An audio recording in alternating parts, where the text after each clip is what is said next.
Alors la question du jour, c'est qu'est-ce que je peux faire contre mon trac? Spin Company. Alors ne plus avoir le trac, les amis, c'est un mythe. Tout le monde a le trac. Chaque fois que vous allez monter sur scène, faire une intervention, vous allez commencer à flipper. Votre cœur va se mettre à battre, vous allez suer, vous allez commencer à avoir les jambes qui flageolent un peu dans tous les sens. Donc c'est un sentiment naturel d'avoir le trac. Coupe your pub. Cette publicité vous ment. Le stress, on ne peut rien faire contre. Vous aurez beau prendre des médicaments, des trucs homéopathiques ou vous faire lire tous les bouquins que vous voudrez, votre corps il se met en hypervigilance et ça va être compliqué pour vous. Il faut comprendre pourquoi on a le trac. On a le trac pour plusieurs raisons.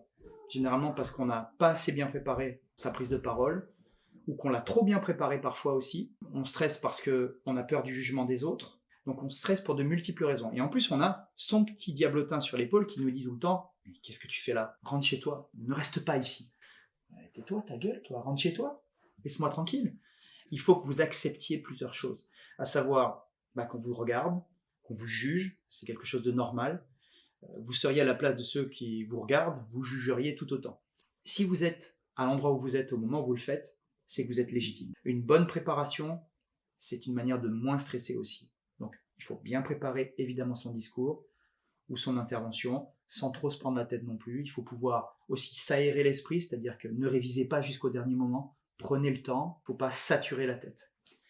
Alors il faut comprendre que, premièrement, jouez le jeu. Si vous êtes là, c'est que vous êtes légitime. Si les gens sont en face de vous, ils ont le droit de vous juger.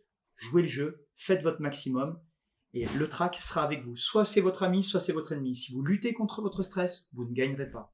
De deux, acceptez-le et jouez avec, justement. Un stress, c'est quelque chose de motivant, d'énergisant, et c'est quelque chose qui doit booster votre discours. Alors, même si j'ai redit un peu les mêmes choses, l'idée, c'est quand même que ça rentre dans vos têtes et que vous le mettiez en pratique. C'était mon conseil du jour.